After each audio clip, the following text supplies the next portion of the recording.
Hi, I'm Daniel Andrews, owner and creator of the DAN Show, and welcome to my latest 2021 NFL Preview video. Today, I'm going to break down the Minnesota Vikings. So listen, if this is your first time here, welcome to my YouTube channel. This channel, we just talk football 24/7, 365. It's the only thing we do. So if you enjoy the content, hit the subscribe button and ring the bell while you're at it. That way you can get notified every time I come out with a new video. Now, if you've been here before, you already know the drill.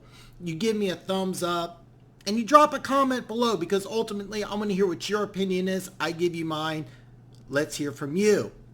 Now, all my breakdown videos work the same. I give you 3 things I like, followed up by 3 things I don't like, but stick around to the very end where I break down the Vegas over-under and if I am going to put action down on the Minnesota Vikings. Now, let's get started with the first thing I like about the Minnesota Vikings. I'm going to start with skill position talent. As a rookie, Justin Jefferson set all sorts of rookie wide receiver marks. I think catches and yards is the most ever for any rookie wide receiver.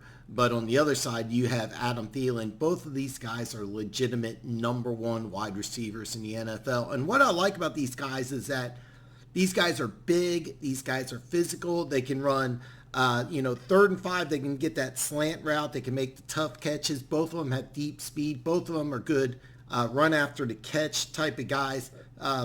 These guys can do almost everything that you want out of a wide receiver.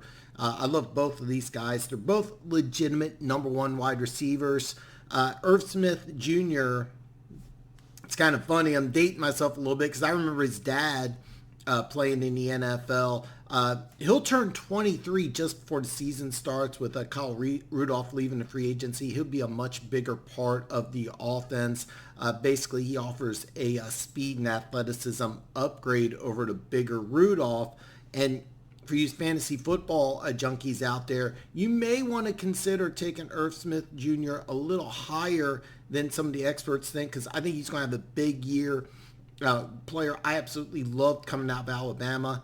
Then you have Dalvin Cook, who's a legitimate MVP candidate, 111.2 yards per game average on the ground, 25.8 receiving for 137 yards total per game, throw in 16 rushing touchdowns, 1 receiving touchdown for 17 total.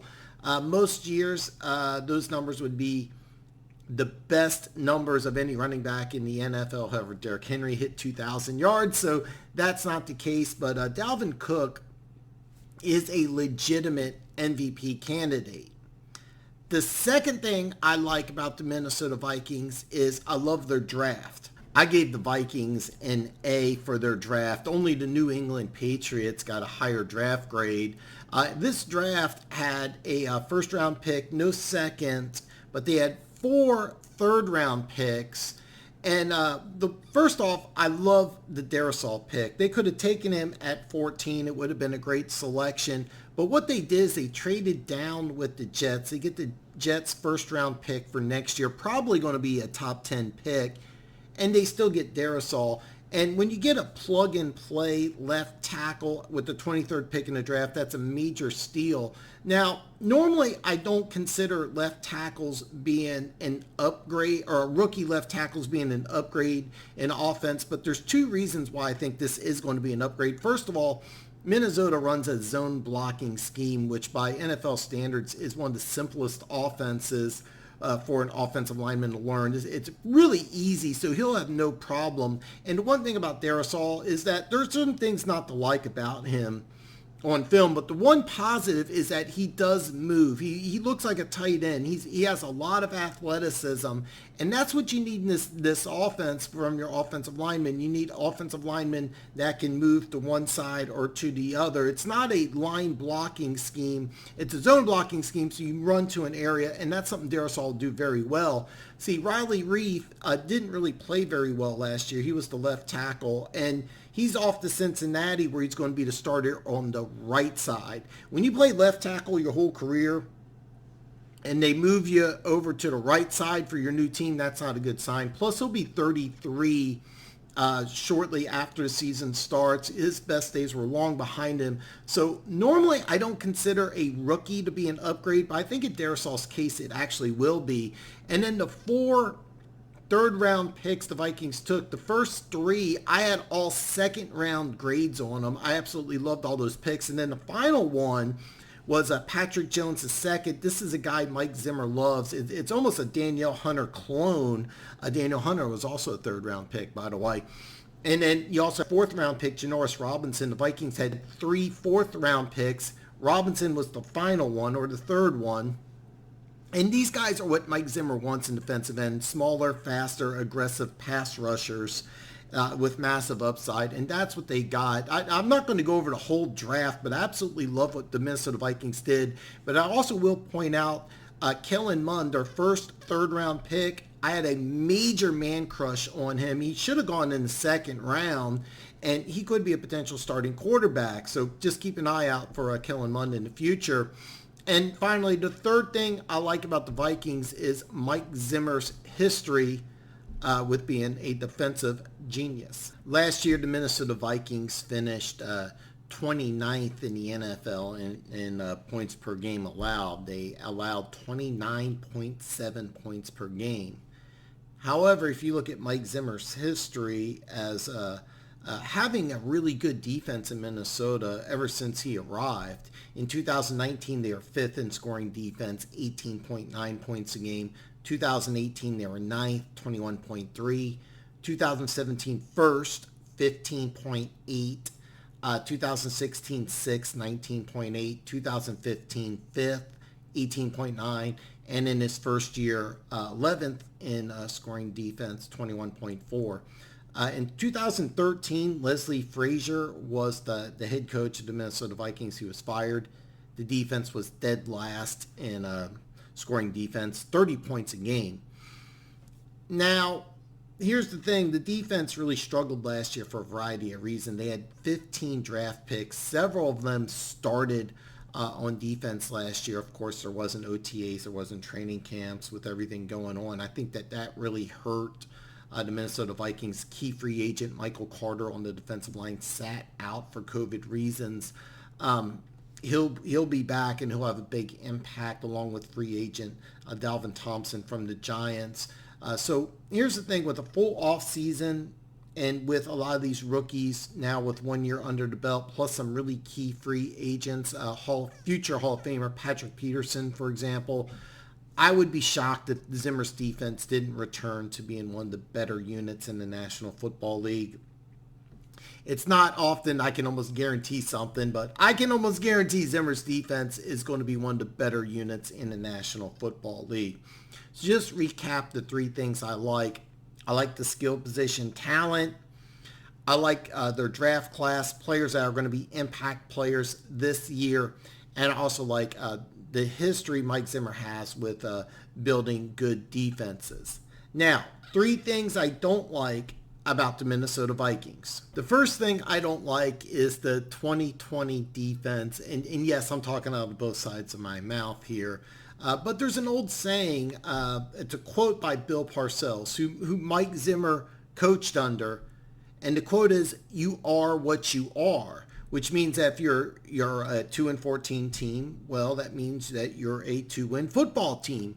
And right now, the Minnesota Vikings have the 30th or 29th ranked defense in scoring. Now, I fully expect Zimmer to turn things around, but bottom line is that they entered this season with the year before having one of the worst defenses in the National Football League. Again, you are what you are. Plus, they really liked rookie corner Jeff Gladney. Just a few days ago, he was released due to an off-field incident. I won't go into detail about it, but they really had high hopes and expectations for him. With him no longer being in the picture, things will change. So while I do believe Zimmer will turn things around, if you're going into this year and you say, "Oh, I guarantee the Vikings will have a top 10 defense," you can't do that. Because the year before, you were 29th in scoring defense. You're one of the worst defenses in the National Football League. So even though I do believe in Zimmer, And I like the fact that in his past, he's done a good job. You're going into this year with some question marks about your defense. Second thing I don't like about the Vikings is Dalvin Cook's injury history. Yes, Dalvin Cook is an MVP candidate, and when he is healthy, he's one of the best players in the National Football League. But this is his 5th year in the league, and how many years has he played in every single game? The answer is 0. He's never had one of his previous 4 seasons. He's missed time with injuries every single year. In 4 seasons, Dalvin Cook has 42 starts. That's out of 64. That's under 2/3 of the games. And last year, he played in 14 games. He missed the first 2. And the team went 0-2 without him. Of course, they went 7-7 with him. Bottom line, when Dalvin Cook doesn't play, this team's completely different. And history shows that he's going to miss some games. Now, in all fairness, the last 2 years, he's played in 28 out of 32 games. But bottom line, the Vikings are investing quite a bit on a player who does get injured and gets injured often. And finally, the third thing I don't like about the Vikings is I am not a fan of their schedule. Now, the schedule starts off great. You get a road game at Cincinnati, a very winnable road game. Your second game of the season's at Arizona, and that one's key because if they win that game, they have 3 consecutive home games after that, which 2 are very winnable. All right, you have Seattle, Cleveland, and Detroit. I would be shocked if they didn't win at least 2 of them. Then a road game at Carolina. Then you get your bye. So you could go into this bye 5-1. Realistically, 5-1. After your bye, you have a home game against Dallas. So you're looking at week 8 in the season potentially being 6-1. Realistically, you could be 6-1. Then your schedule gets brutal. 2 road games at Baltimore, at the Los Angeles Chargers. You're going coast to coast. That's a tough thing to do. A home game against Green Bay. Then you get a nice 2-game road stretch against two teams you really should be able to beat, San Francisco and Detroit. The final 5 games of the season are brutal. Pittsburgh at home on Thursday, a Monday night game at Chicago, the Rams at home, at Green Bay, and then finally you end the season with the Bears at home. The last 5 games are against playoff teams from the year before. And you have Chicago in there twice, and now some people don't think that Chicago is going to be that good of a team. But bottom line, they went to the playoffs last year. You didn't.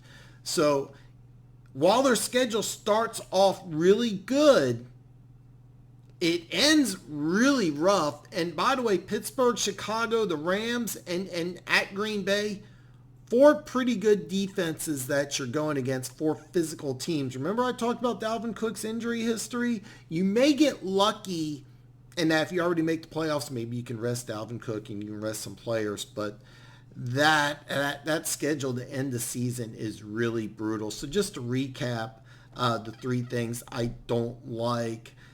First thing is their defense last year.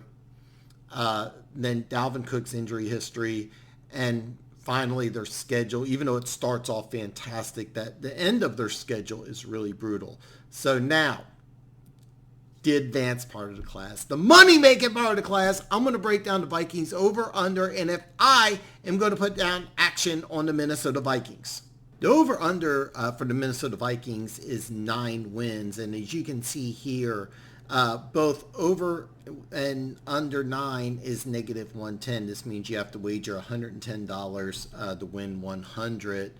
And when I broke down the NFC North, it was 8.5. So action's being placed on the over quite a bit. The Vikings actually are a very popular play right now. A lot of people are liking the over. And I even got a special bonus bet for you. For the Vikings to make the playoffs is plus 110. And for the Vikings to miss the playoffs is negative 130, which means that if you want to bet the Vikings to make the playoffs, a $100 wager will win you 110. Or if you want to bet against the Vikings making the playoffs, you have to wager 130 to win 100. I actually like the over on both. However, When I had Luke G of the Luke G Field Review, by the way, if you don't follow Luke G, I don't know what to tell you. He gives a lot of great analysis. If you're a Lions fan, this is a channel you must follow. And since I'm talking about the NFC North, every opportunity I have to plug the Luke G show, I will. He brought up that the Vikings usually start slow, so I looked up the last 4 years. Matter of fact, last year they started 1-5 en route to a 7-9 finish. In 2019, they started 2-2 to finish 10-6. In 2018, they started 1-2-1 to finish 8-7-1. And in 2017, they started 2-2 before finishing 13-3. So I have to give Luke G some credit. And when I broke down the schedule, early on the schedule is easy, but the Vikings start slow. The end of the schedule is very, very tough. And this is a very popular team to bet on. Lots of actions going towards the over. So while I do like over 9, and I do like the Vikings to make the playoffs, I'm actually going to make a pass. I'm not going to bet on the Vikings. There's a lot of question marks that I don't want to invest in. While I do, if you went ahead and you said, hey, Dan, I'm going to put money on the Vikings, I'd say, great. This is what I would do. I'd take the over. I would also put a little bit, just a little bit, on them making the playoffs because I think they do have a playoff team. But Dalvin Cook has a history of getting injured. They have a history of starting slow, and they need to start fast because that schedule gets brutal towards the end of the year. So hopefully you enjoyed my Minnesota Vikings breakdown. Don't forget, give me a thumbs up. And most important, drop a comment below with what your opinion is of the Minnesota Vikings. And definitely let me know what you think their record is going to be. Now, if you're watching the premiere on Friday, you know what tonight is. You already know what tonight is. I go live. I go live on Facebook. I go live on Twitter. And I will go live here on YouTube, 7:15 Central Standard Time. This is going to be a great show. I interview a Patriots super fan. He's going to give an in-depth analysis of the AFC East. Plus, we answer all questions live on the show. So join me at 7:15 Central Standard Time. Monday, ironically, I'm going to do a breakdown of the New England Patriots. So look, join the show. It's going to be a good one. 7:15 Central Standard Time. I will see you later tonight.